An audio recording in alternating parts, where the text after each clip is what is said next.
TV is making TV watchable again. Join us on the Active Kingdom Entertainment Network. Download Taken TV from your App Store now.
From the heart of our nation's capital, here's Family Research Council President Tony Perkins.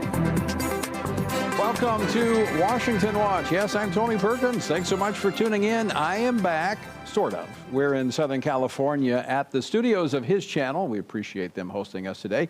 We're actually here for the annual Friends of FRC banquet, but this year it's extra special. It's the 40th anniversary of the Family Research Council. We'll talk a little bit about that more a little bit later. But first, here are some of the stories we're going to be taking a look at today. As predicted during the debate over raising the debt ceiling, that was just a precursor to the debate that has now descended upon D.C., the funding of government.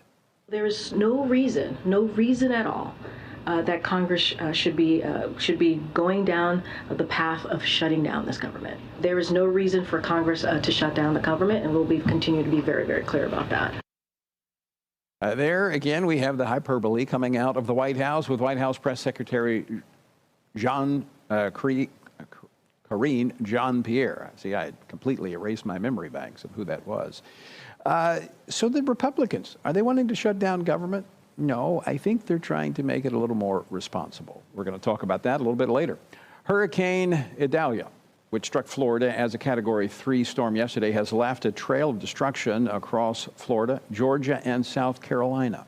There has been significant damage, particularly along Florida's Big Bend, but the community is resilient, and we are going to work hard to make sure people get what they need. That was Florida Governor Ron DeSantis earlier today. We're going to get a report on the relief effort already underway with our friends at Samaritan's Purse when Edward Graham joins us later. And Disney has become the land of disenchantment for investors.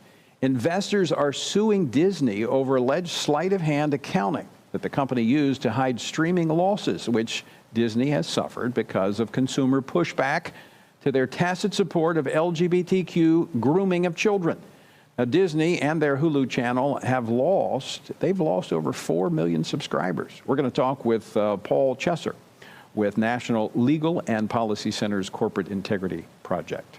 And with the sexualization of the military, this should come as no surprise. According to a report yesterday from the Washington Post, Army officials on Wednesday said that the service has brought sexual assault charges against a military doctor in what is described as a sprawling case involving at least 23 alleged victims. Now, when everything is about your sex, your sexual orientation, your sexual identity, et cetera, why should anyone be shocked when the military records almost 9,000 sexual assault cases like they did last year? We're going to talk about that. Also, parents of the 13 service members killed in the chaotic withdrawal from Afghanistan 2 years ago were on Capitol Hill this week for discussion with the House Foreign Affairs Committee. This administration wants to sweep what happened under the rug. They know they bear the brunt of the blame, and they want to escape any accountability. Well, I will not let that happen. That was chairman of the committee, Congressman McCall. We're going to talk about all of that and more when we're joined later by our all-star panel. Retired three-star General Jerry Boykin and former Ohio Secretary of State and Mayor of Cincinnati, Ken Blackwell. But first, to make sure that I have not lost my ability behind the microphone, my co-host today, who has been the host of Washington Watch for most of August, Jody Hice, former congressman from Georgia and now senior vice president at FRC. Jody, good to see you. Great to be with you, Tony. Welcome back in the driver's seat. You've been missed. Well, thank you for doing such a spectacular job during the month of August while I was out attending to different things, taking care of family business, and also working on FRC business as we're working on a strategic 5-year plan. And so the program was in good hands. Thanks so much for filling in for me. Well, thank you so much. And at some point, whether now or later, I know a lot of folks have been praying for you, your family, your dad, and I know they'd love to have an update. Well, good news. Yesterday, my father came home from the hospital after 3 weeks, and he is improving with each passing day. He's able to communicate better, and he's mobile, moving around, with some aid. And so That's great. Very thankful for the prayers. Thanks so much for asking, and I want to thank all of our listeners for praying and interceding for my dad. The prayers are being answered. Fantastic. And speaking of that, Jody, let's start with our word for today, because our word for today comes from Acts chapter 18. Now the Lord spoke to Paul in the night by a vision. Do not be afraid, but speak, and do not keep silent. For I am with you, and no one will attack you to hurt you, for I have many people in this city. Paul was apparently becoming a little weary of the opposition that in some cases literally followed him from city to city. It was the same pattern. He would preach, people's lives would be transformed by the truth. The opposition, envious of the power of the gospel, would stir up the lawless cancel crowd, and he would find himself either beaten or back in jail. The Lord spoke to him very clearly. Now is not the time to give up, to back up, or to shut up. Rather, you are to stand up and speak up, for I am with you. And you know what? That word speaks to us today. To find out more about our journey through the Bible, go to frc.org/Bible. And Jody, I want you to kind of bring me up to date. There's so much that we need to be speaking out about as Christians. And some of the things we're tracking, obviously the spending, and oftentimes that's an issue that many Christians just say, well, it's a money issue. It doesn't matter to us. But it's a moral issue. It is a moral issue, and it's a biblical issue. But yeah, where we're headed right now as a country, of course, we all know a couple of months ago now, Congress passed a non-limited debt ceiling. Right. And I think that was a horrible mistake, and we're going to have to deal with it now. So a battle is underway to get our spending under control. You have people like Mitch McConnell and others who are saying they want to pass a continuing resolution at least up till December. That's going to be hard. Why would anyone want to continue spending of this administration that is paying to keep the borders open, to weaponize our government, to continue pushing woke policies and all of this sort of stuff? Why would we want even one more day of that? Right. And so that's where the battle is going to be. You're going to have the conservatives in Congress pushing back, saying we're not going there under any circumstance. And the other side is going to be saying we just need a little bit more time to work through the details. But they've had a year to work through this, and here we are. Well, I want to ask you about that, because you've had many of the members on the program talking about this as we've been leading up to this moment. And I played the clip at the top of the program of the White House press secretary, Karine Jean-Pierre. And, she immediately jumps at, well, we shouldn't be going down this path of government shutdown. That's not what the Freedom Caucus and the other conservatives are working for. They're working toward a reasonable approach to the funding of government. Yeah, let's go back to pre-COVID spending. Yeah, let's talk about it. I don't think we can talk too much about this because it gets missed. The president said, I've cut the deficit by $1 trillion. Well, we've spent like $3 trillion of extra spending during COVID. And the idea was we're only doing this one time, but that's become a part of normal government spending. And that's the way government works. Once they get a foot in the door, they never take their foot out. And COVID is a perfect example of that, where we had trillions of dollars of more spending And now, even by admission of this administration, COVID is over. It is a thing of the past, but we are not going to go back to the past in spending. We're going to keep those outrageous spending levels that we experienced during COVID. So what conservatives in the House are saying, let's simply go back to where we were before. In fact, I think at 2020 levels, if I'm not mistaken. That's right. And so there's actually a little bit of elevated spending levels, but they're saying let's go back to where it's reasonable and let's use that as the benchmark. That's right. And this administration says, why do y'all want to shut down the government? It is this administration that's pushing the shutdown of the government with their unreasonable demand for more spending. And the spending is on things that are not in the best interest of our country. And that has not only members of Congress, the conservative members, Freedom Caucus and others, but your average citizen in this country. We're watching inflation. We're watching all the chaos, really, that's being created in this economic environment, Bidenomics. And we have to get our financial house under control. There's now movements with various other countries, BRICS, for example, moving away from the dollar. And that is because our dollar is weakening. And so what's our time frame? What's our time frame here? Well, it's coming up when Congress comes back here in session. The battle is going to be underway. So they have till, I mean, they have not advanced the 13 appropriations bills. That's right. And so government funding ends October 1st. That's right. And that's when the battle is going to begin. But there, again, we have had all year to know. But we've seen that this has been a pattern. It happens every year. Instead of doing appropriations, which is the reasonable way of governing, they're just doing these continuing resolutions. That's right. And that is not the responsible way to deal with it. And it's really, we have a responsibility to put forth the appropriation spending bills, let them all go through all the various committees, and then vote on them. But it seems to have become a pattern in recent years to just wait to the last minute and then throw some big omnibus, they call it. And that's what they want to do right now. They want to push. You're right. And they do it up to the wire. You're right. They'll do December because everybody wants to go home for Christmas. And so people will just vote to go home. Right. And that is a tactic they use continually. So if they do a continuing resolution, it ought to be to January. So when they come back, they got plenty of time to do the right thing and work through it and not just, 11th hour push, vote yes for it. Yeah, but even with that, I think it's going to be a huge battle. Your strong conservatives don't want to continue this reckless Biden spending levels. They want to stop it now. All right. Well, I've been out for a month, so I feel like I got to create a little bit of controversy.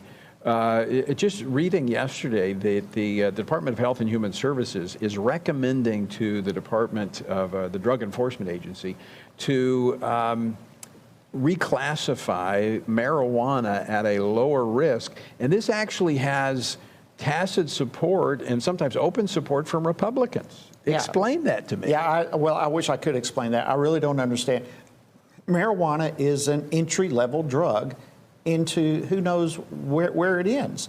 And I see no good outcome by reclassifying this. I think it is going to open the door for much more problems than what we already have with drugs. We even saw in the NDAA, the National Defense Authorization Act, there was money earmarked to study psychedelic drugs for treatment for post-traumatic stress syndrome. And I'm thinking, what are we doing? And this is being put forward by Republicans. I mean, Jody, I hear all the time about, the border.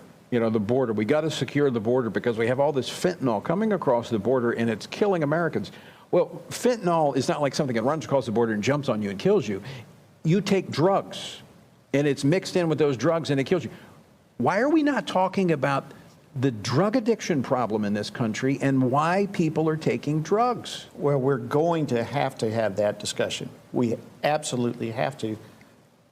And I think a good place to start with that is with this whole debate over marijuana. It is a feeder. It is the gateway drug. Absolutely. This is incredible. It escapes me how Republicans see this as a good thing. I think this is where kind of the libertarian mindset has invaded the Republican Party to a degree, and it's this live and let live. We need to have standards of morality that provide structure that benefit all of society. Absolutely. All right, Jody, really good to see you. Man. All right, we're coming up on a break, but when we come back, we're going to be joined by Edward Graham. He's going to give us an update on the response to the hurricane. Samaritan's First, great folks. You know that if you listen to Washington Watch, we have them on a lot. I've worked alongside them on many different occasions. They're the best, and they're going to give us an update on what's happening and how you can be a part of helping out your neighbor. Don't go away. Back with more Washington Watch after this.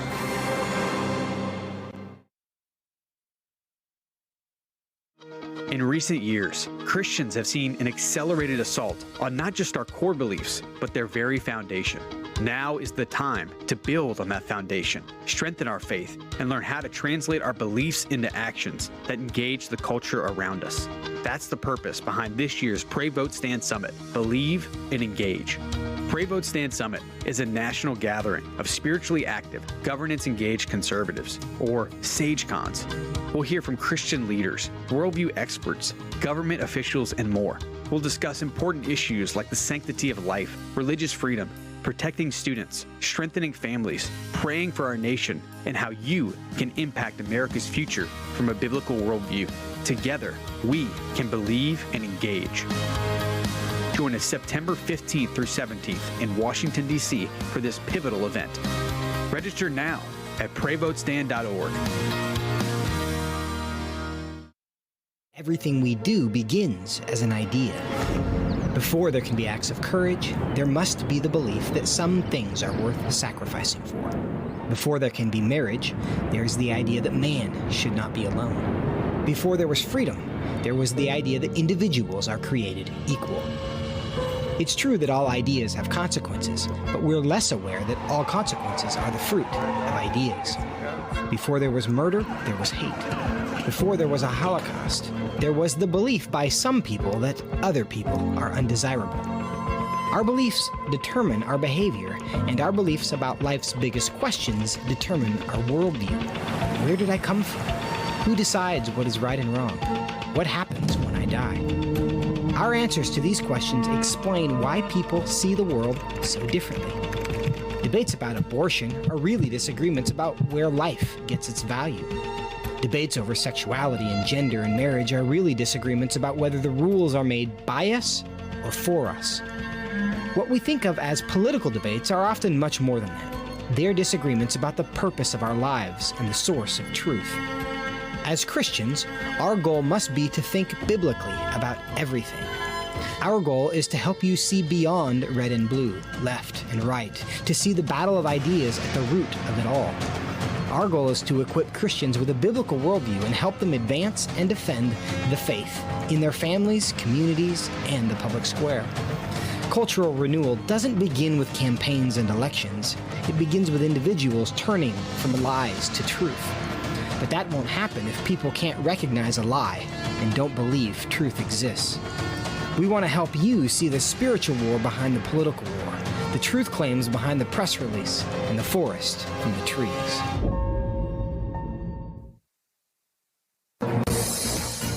Welcome back to Washington Watch. Good to have you with us. The website, TonyPerkins.com. Hey, make sure you're planning now to join us for this year's Pray, Vote, Stand Summit in Washington, D.C., September the 15th through the 17th. I'll talk more about that later. But first, Hurricane Idalia moved offshore today after making landfall yesterday morning in Florida's Big Bend as a Category 3 storm.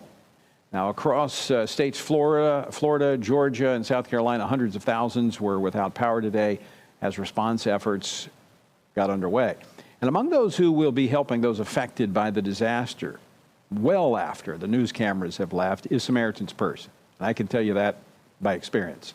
They are there until the work is all done. Well, here to share more about Samaritan's Purse, their relief efforts in the wake of Hurricane Idalia, is Edward Graham, Chief Operating Officer for Samaritan's Purse. Edward, welcome back to Washington Watch. Good to have you. Thanks for having me. Appreciate it. Good seeing you, Tony. So before we jump into what's happening there on the ground in Florida, give us, I know you've been over in Maui and Hawaii. We were actually texting while you were over there. Give us the latest on that relief effort.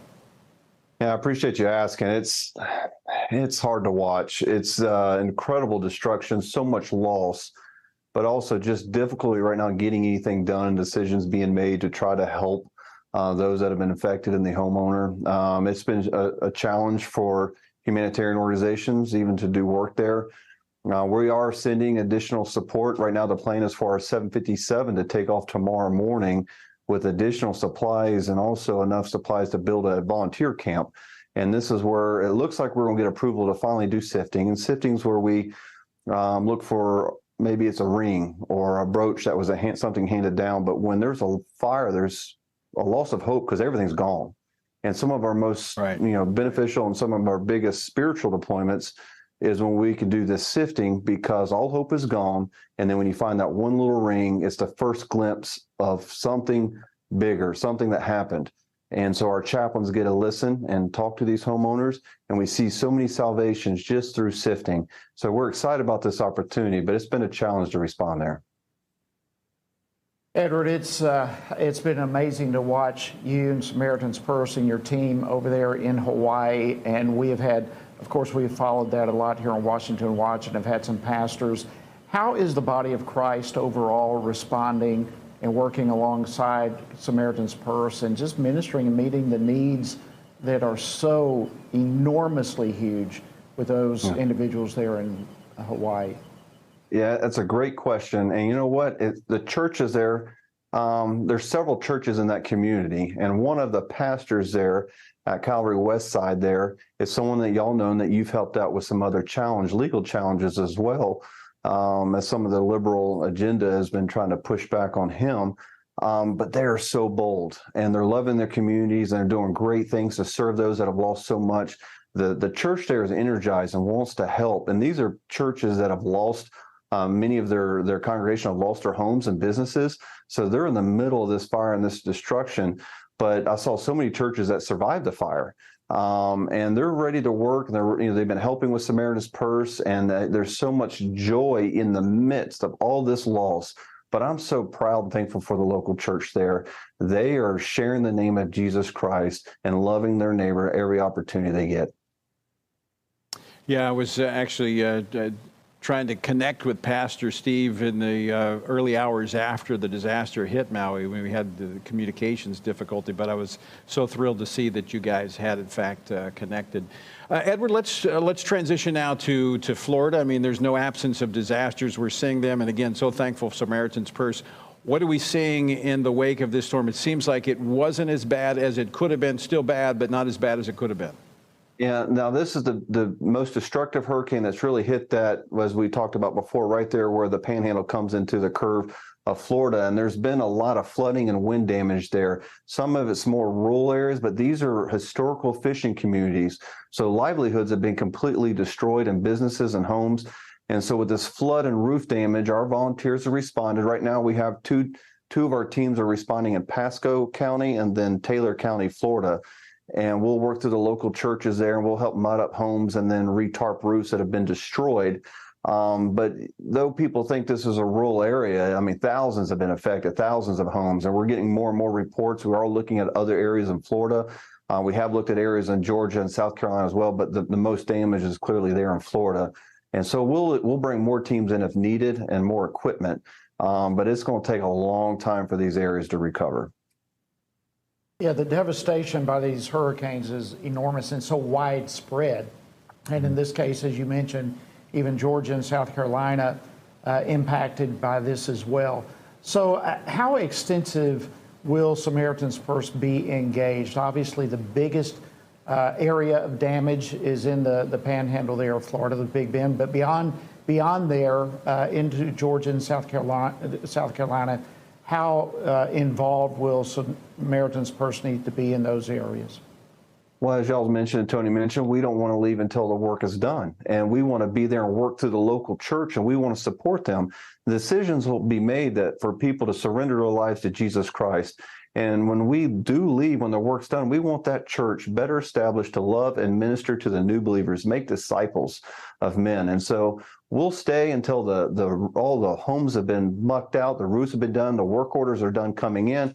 but we'll also assess and see if in certain areas if rebuilds need to happen. This is where we come in for the uninsured and non-insured and see if we can help people get back into their communities and get them back to a place where they can safely live and raise their families when the rest of the world has forgotten or the government has let them fall through the crack. You know, FEMA is there for some of it, but a lot of these people fall through the cracks and don't get the support they need. And so we have the resources that are given to us by the widow's mite. Samaritan's Purse is built off the widow's mite to love our neighbors and share the name of Jesus Christ when they think all hope is lost. And I have seen that time and time again in the disasters that I've worked alongside with Samaritan's Purse. We have 15 seconds left. How can folks find out more about how they can partner with and support the work you're doing? First, pray. But if you'd like to volunteer, go to SamaritansPurse.org and they'll show you how to sign up. All right, we're going to encourage people to do just that. Edward, always great to see you. Thanks so much for joining us. And again, appreciate all that you and your dad and the team at Samaritan's Purse do. Thank you, Tony. We love you, and thanks for all your ministry does. Amen. Well, folks, I cannot tell you a better ministry to partner with when it comes to helping people on the ground than Samaritan's Purse. They are among the best. So check it out. All right, coming up, you've heard it, go woke, go broke. Well, Disney now is being sued for a little sleight of hand. Their investors, it's disenchantment for them. We're going to talk about that next. Don't go away. More Washington Watch right ahead.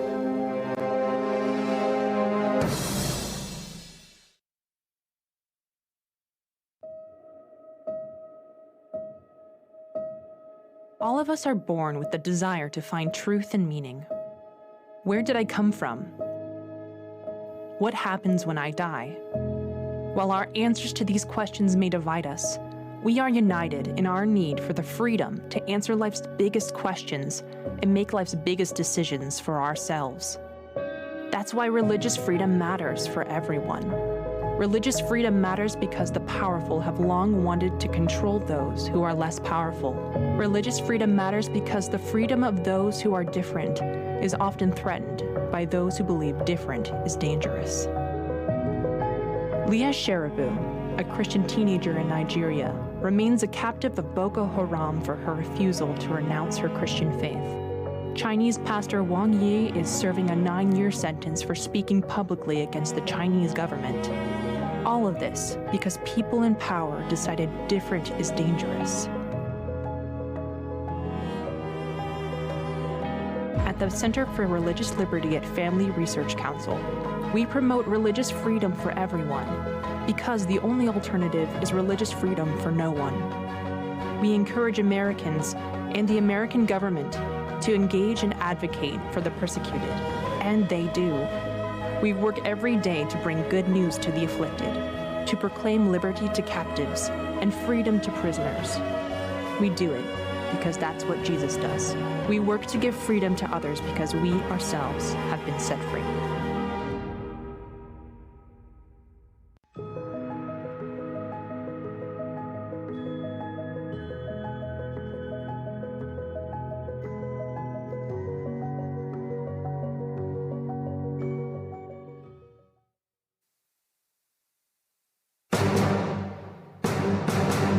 This is Washington Watch. I'm Tony Perkins, and here's my co-host. Great to be with you. Jody Heiss here. Jody Heiss, been filling in for me for the month, doing a great job. Well, I'm back. Somewhat. I'm back. We're here in Southern California for FRC's 40th anniversary celebration here in Southern California. We're going to talk more about that. But first, speaking of Southern California, the Disney company. I mean, they're like a stone's throw from us here at his channel in Anaheim. They have seen their stock plummet over the last 2 years. In fact, they've hit a 9-year low. They've lost over half of their market capitalization, and they continue to get hit with bad news. Where's the applause? And this is being driven by consumers who are fed up with their woke policies that they are cramming down our throats. Well, last week, Disney was hit with another lawsuit. It was over an alleged cost-shifting scheme in its streaming division. Now, the suit claims that the company executives hid the expense and difficulty of maintaining subscriber growth as it suffered, quote-unquote, staggering costs to create content. Well, part of it is they lost 4 million subscribers because of their woke content. Well, joining us now to discuss this latest bad news for Disney is Paul Chesser, director of the Corporate Integrity Project for the National Legal and Policy Center. Paul, welcome back to Washington Watch. Thanks for joining us. Good to be with you. Congratulations on your anniversary.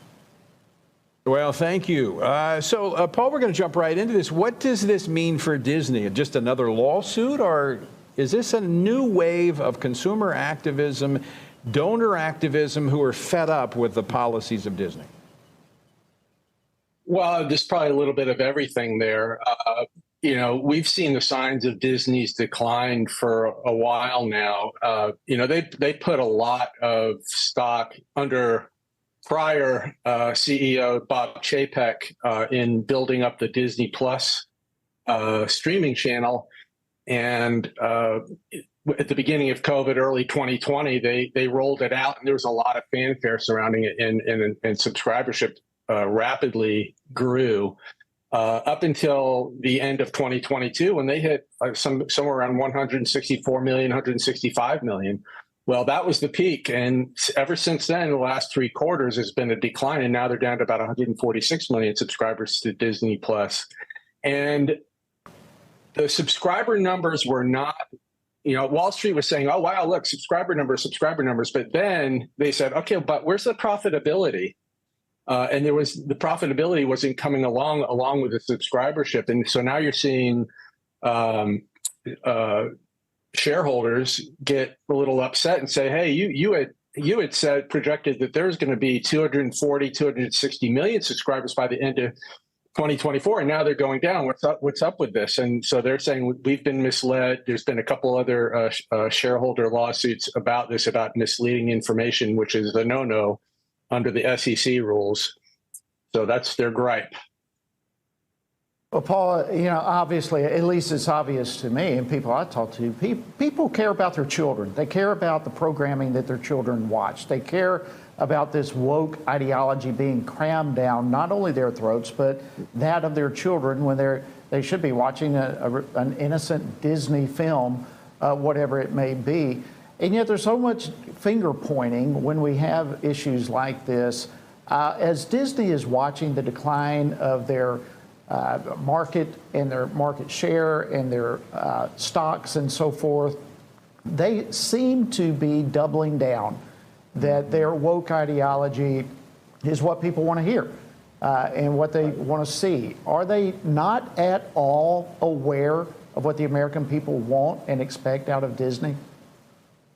It's hard to peg Disney as to what they think because they're very insular. We try to engage them as shareholders, and they're disrespectful. They don't answer our messages. We've had 2 shareholder proposals the last 2 years with them. Engagement has been nothing.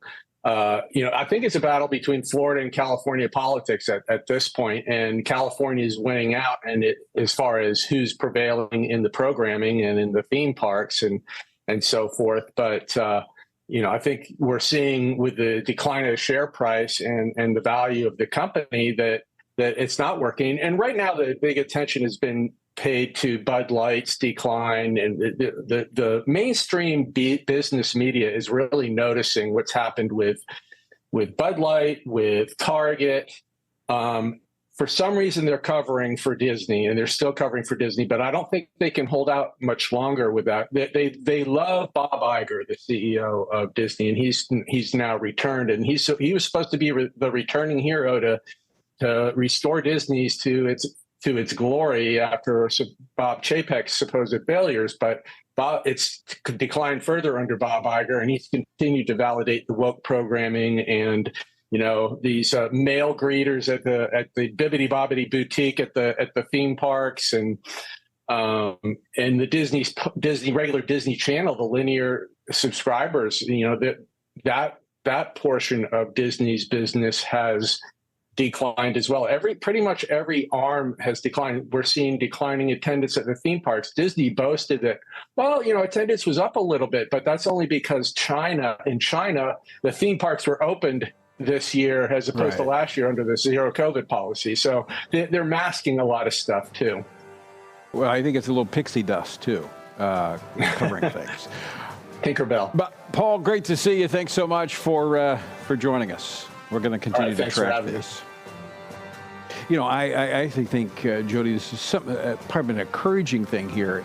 Are investors becoming more aggressive in using the courts to hold these woke corporations accountable? Yeah, and this is serious. Yeah. Disney's in trouble. And hopefully not only they, but others. That's what happens when you're goofy. It happens. All right, folks, don't go away. On the other side of the break, we're going to be joined by an all-star panel. General Jerry Boykin and Ken Blackwell join us. Don't go away. We're back after this.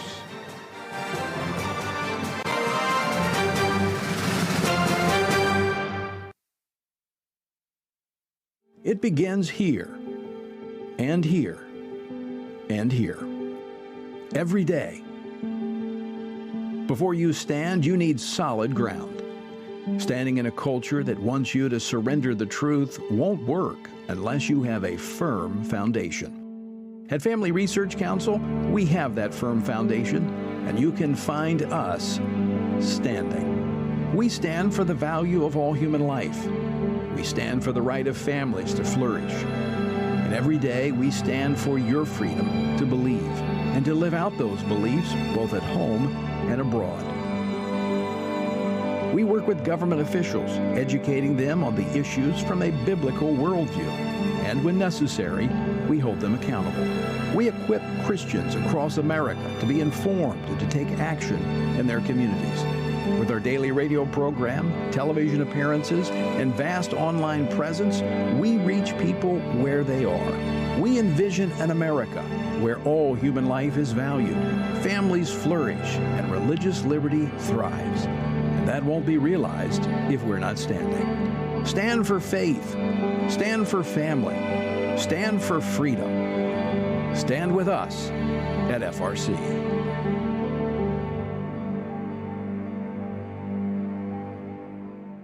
I'm often asked by people, Tony, how do you stay encouraged? How do you deal with all of the stuff in Washington, D.C., the negative policies that are attacking our faith, our family, and our freedoms? Well, you want me to let you in on the secret? It's called the Word of God. And that is why the Family Research Council embarked on Stand on the Word, a 2-year journey through the Bible. It's a chronological Bible reading plan with just 10 to 15 minutes a day. In 2 years, you will have covered the entire Bible. And to go along with this, Monday through Friday, I do a morning devotional that goes along with the reading of the day. It's all designed to encourage you on this journey because the Word of God, as the psalmist said, in my affliction, here's my comfort. Your Word gives me life. That is our source of strength. To find out more, go to tonyperkins.com or frc.org/Bible. And I invite you to join me every morning for our Stand on the Word Bible devotion. This fall, believers from across America will gather in our nation's capital. We'll hear from government leaders, policy experts, and leading Christian voices, learning how we can engage in government at every level, from local school boards to state legislatures to Congress and even the White House, to win back the soul of our nation. Join with us for the Pray, Vote, Stand Summit, Believe and Engage, September 15th through 17th. Register now at prayvotestand.org.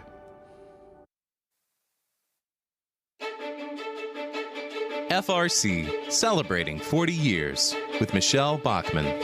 I'm so grateful for the involvement that I've been blessed to be a part of, really for decades now, with the Family Research Council. And it's a highly credible organization, and it's really just a tremendous honor to advance the kingdom of God through this organization.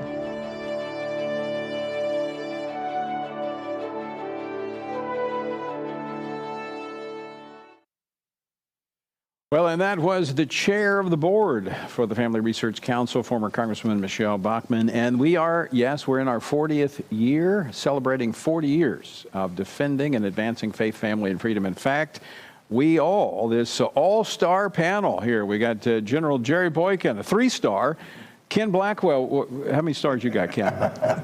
I'm between 2 of them right now. All right. And then we have Congressman Jody High, Senior Vice President here at the Family Research Council, and we're here in Southern California for our annual Friends of FRC dinner. And, of course, tonight, special because it's the 40th anniversary. Also, guys, we've got coming up our Pray Vote Stand Summit, September the 15th through the 17th at the Omni Shoreham in Washington, D.C. Jody, you going to be there? I'm going to be there. Everybody needs to be there. In fact, I think I can say this. I had a conversation earlier today with former President Trump, and he's going to be there. So we're going to have him. Ron DeSantis, Governor DeSantis is going to be there. Former Vice President Mike Pence is going to be there. I think we're going to have our Ohio friend, Vivek. And we're waiting to hear confirmation from him. And a host of others are going to be there. The General, you're going to be there. I am? Yeah. Oh, at my age, I can't remember what I'm supposed to be doing. And you're going to be leading a panel discussion about the military. I will, and I think this is a critical time for our military, and Americans need to know what's going on and need to be part of the solution. You know what? I think that's a good place to start. I mentioned earlier at the top of the program about the 2-year anniversary of the withdrawal from Afghanistan. I just want to play a clip from the White House press secretary. This was from yesterday. Karine Jean-Pierre, and get you to respond to this. Clip 6, please. America is no longer is no longer there. Obviously, it is on a stronger footing, more capable to meet our security needs around the world because we are not fighting a ground war in Afghanistan. So, General, America is on stronger footing after that disastrous, chaotic withdrawal from Afghanistan? I don't have to tell you, Tony, that she doesn't even believe what she said. I mean, I don't think she knows. This whole administration lives in a fantasy world when they come out with stuff like that. Look, it is time for them to man up. It's time for them to come clean with the American people about the decisions that were made and the decisions that were not made during this evacuation, because it is probably the most embarrassing and worst thing that I have seen in an administration in my life. And it grieves me to see what's going on there. I mean, this week, some of the Gold Star parents on Capitol Hill for a roundtable discussion with the Foreign Affairs Committee, Congressman McCall. Thoughts on that? Well, let me just tie into what the General is saying. And I don't think it's just that they're a bumbling clown car. I think some of this is intentional. Yeah. And that is what is disturbing. You know, if you would look at across a whole range of their agenda action items, it is to destroy our nation state, you know, our constitutional republic. And so, yeah, I mean, it's just. And if I could just real quickly add to that, I was, of course, in Congress at that time, and our office became heavily involved in trying to evacuate both American citizens and others. And at every step, it was our State Department that was in the way, this administration in the way. And when you talk about it being intentional, it's very difficult to think otherwise. I had just come off of the U.S. Commission on International Religious Freedom, and so there were obviously a lot of people who had converted, had become Christians during the time that America was there at Afghanistan, and those individuals were now going to be targeted by the Taliban. And so we were working, I was working with different contacts to try to get people out of the country, and you're absolutely right. It was our own government in many ways that were standing in the way. You know, I want to go to this intentionality because I want to go to another topic that continues to be an issue of discussion, and that is the border. And I want to play another clip of our dear friend at the White House, the press secretary, Karine Jean-Pierre. This was again yesterday. She was talking about the border. Clip 5. Eric Adams, the New York mayor, is saying about these migrants in New York City, any plan that does not include stopping the flow at the border is a failed plan. So why aren't you guys stopping the flow at the border? We are stopping the flow at the border. Now, I must have missed something.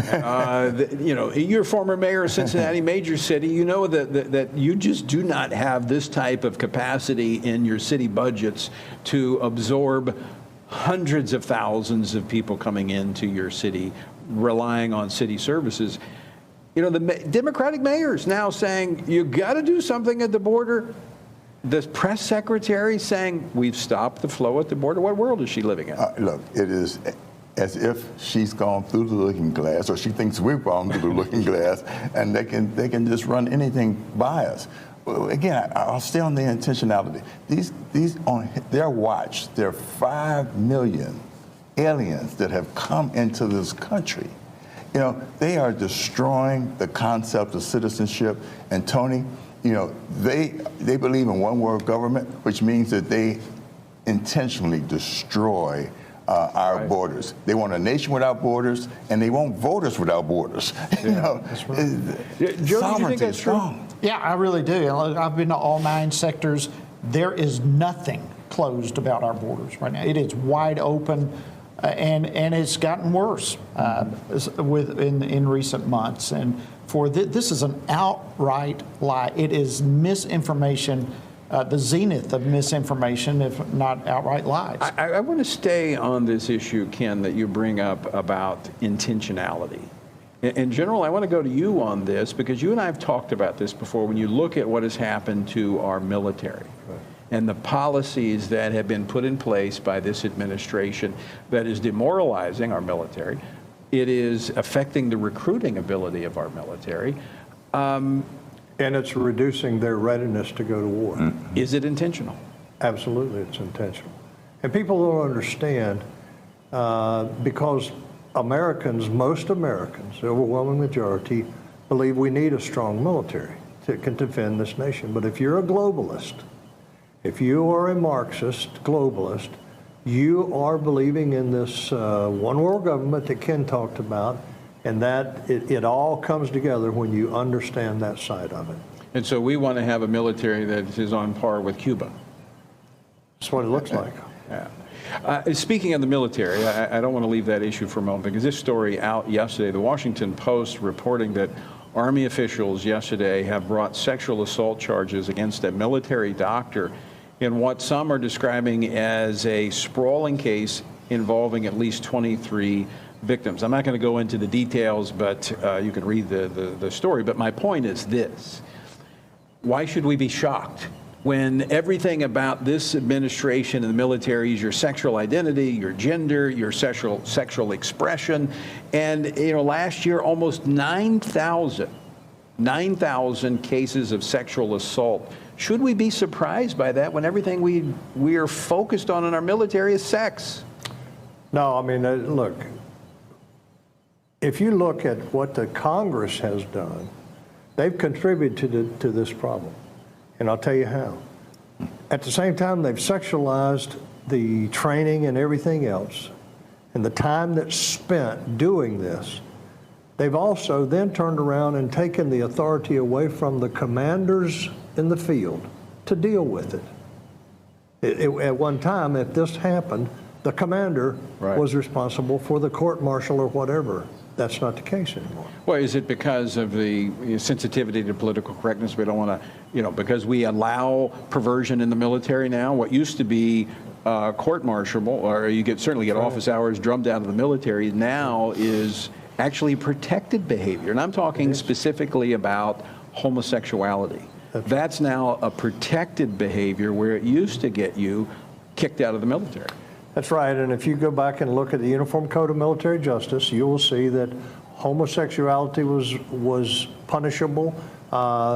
Any kind of sexual activity that has been normalized was punishable by court-martial. Eventually, there can be no moral standard. And that's what we're seeing is the erosion of all moral standards. Because, I mean, it's also, people don't understand the military is a different life. Yeah. You know, adultery is a crime in the military. I mean, you can't do those things because it breaks down unit cohesion, trust between officers and their men. The military can't survive in this kind of an environment. No, Tony, and I'll tell you, given the world situation with Russia, China, North Korea, and all the other entities that are threats to us, now is a time when we ought to be looking at how do we have the most ready, the most capable military that we have ever had, and we're doing just the opposite and going the other way because this administration does not care about the readiness of our military, and that's just a fact. the readiness or the moral standards by which they operate. Tony, look, this is very clear. There is a collision course.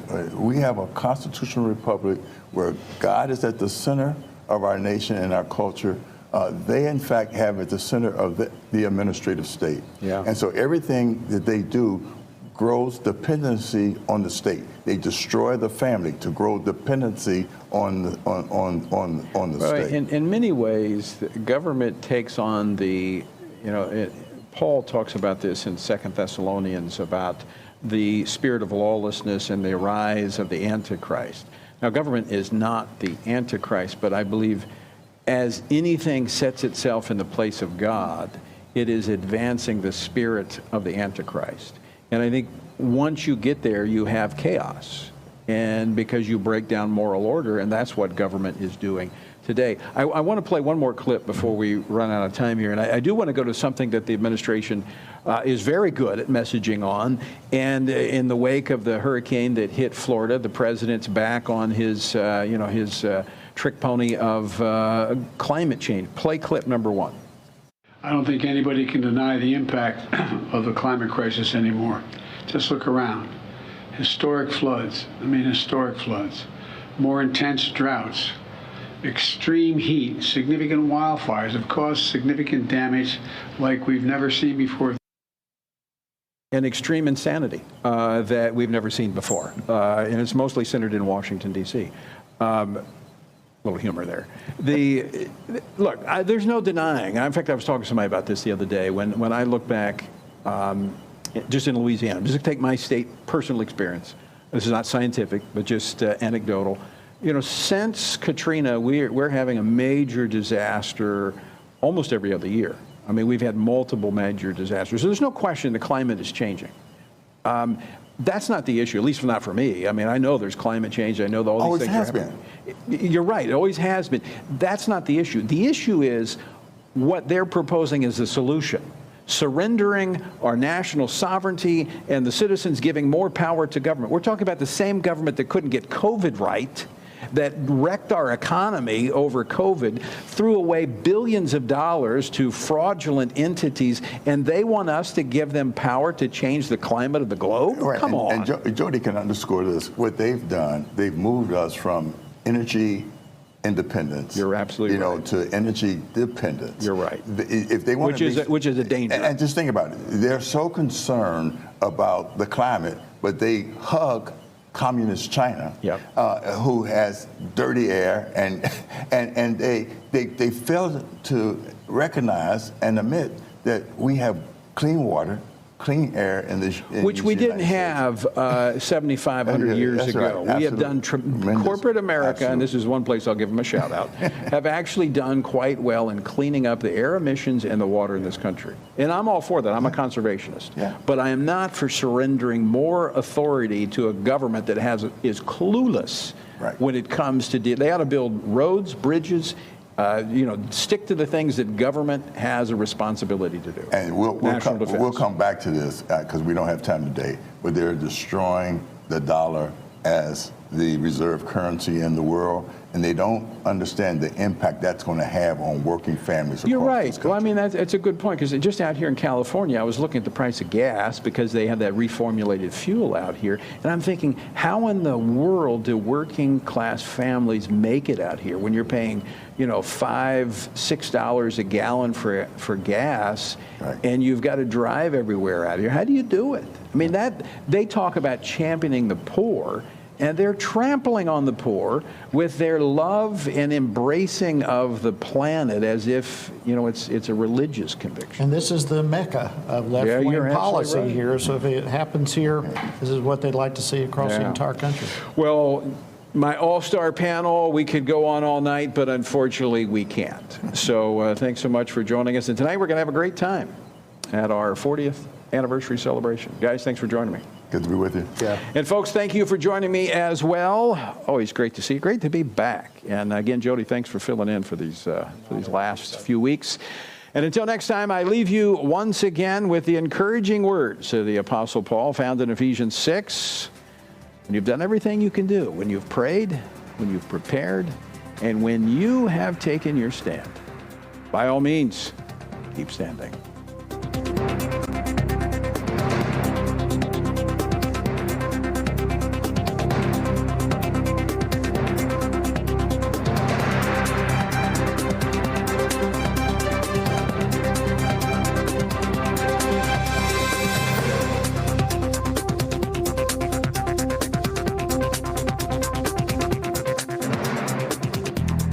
Washington Watch with Tony Perkins is brought to you by Family Research Council and is entirely listener-supported.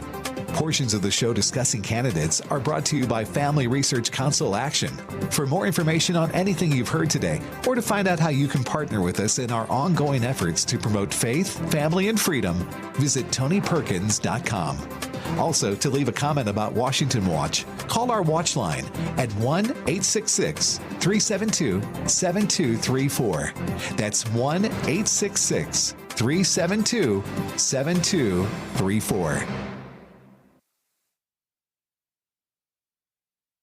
Hi, I'm Joe Sweeney. I founded the Acervo Project in response to the growing epidemic of human trafficking and child exploitation. Classifying this as an epidemic is an understatement. Our investigation teams and cyber analysts are tracking child predators every day. We're making a difference, but we need your help. The average age of a trafficked child is just 14 years old. Will you join the Acervo Project team? Donate $14 a month to protect the next at-risk 14-year-old. Pledge your $14 a month at theacervoproject.org. That's ASSERVO.org.